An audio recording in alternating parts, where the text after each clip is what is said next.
I spent hours thinking of an intro to this video. I guess the best intro I could come up with is good morning, afternoon, and evening. Oh, I have a story. When I first got on YouTube, I thought I would have 1 million subscribers in a year. Turns out, this YouTube thing is harder than it looks. Anyway, please consider subscribing so I can pay my rent. Hey, Ma, we got chicken or what? Ma! Okay, I don't have to pay rent, but subscribe anyway. OpenAI, one of the companies shaping our future. OpenAI was founded in December 2015 by Elon Musk, Sam Altman, Greg Brockman, Ayla Sutskever, and others with the goal of building safe artificial general intelligence. In its early days, the organization focused on reinforcement learning, robotics, and early deep learning experiments, building the technical base for future large-scale models. From there, the realization emerged that scaling would require far more compute and capital. Around 2018, OpenAI began moving away from purely academic research towards large-scale transformer models and language modeling. This transition led directly into the decision to restructure the organization financially. OpenAI restructured into a capped profit company, allowing outside investment while limiting investor returns. Microsoft invested $1 billion and became a key infrastructure partner. This funding enabled the training of much larger models and led to the release of GPT-3, a massive leap in language model capability, demonstrating emergent reasoning and generalization abilities. Between 2021 and 2022, OpenAI expanded API access, enabling startups and enterprises to build on its models. ChatGPT was launched in late 2022, bringing AI into mainstream consumer use. This explosion in adoption led to global competition and regulatory attention. 4 years later, OpenAI is now positioned as a core AI infrastructure provider, powering tools, agents, and enterprise systems across industries. That's a brief history of OpenAI.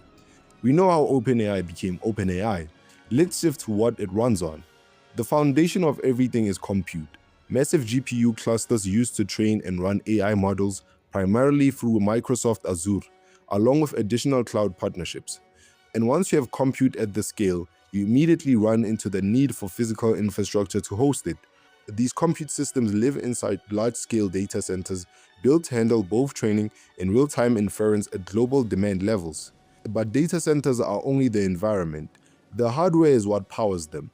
At the core are GPUs, mainly from NVIDIA, such as the H100 class and next-generation accelerators, alongside early-stage custom silicon efforts through partners.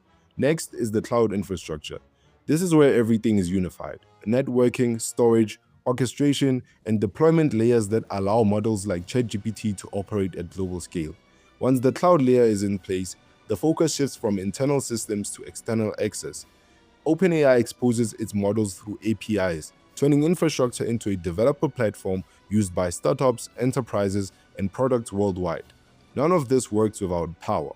AI infrastructure is energy intensive, making electricity supply and efficiency a strategic constraint.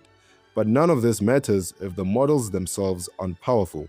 OpenAI models are among the most capable general-purpose AI systems currently deployed.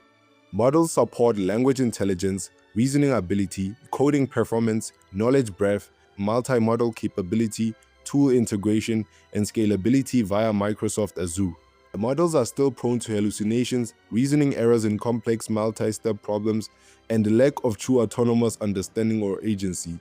Let's move to the financial side of OpenAI. OpenAI has a valuation of more than $300 billion, with an annualized revenue of over $10 billion, driven by ChatGPT subscriptions, APIs, and enterprise customers. They spend most of their billions on GPUs, cloud infrastructure, talent, and research. The company's long-term success depends on whether revenue can continue growing fast enough to justify its massive valuation and infrastructure spending. Unfortunately, we live in a world where humans are slowly becoming irrelevant.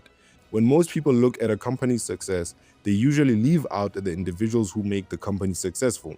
Once you understand the structure of OpenAI, the next layer is control. At the top of the pyramid is Sam Altman, the CEO. Greg Brockman is the president. Mark Chen leads research and development.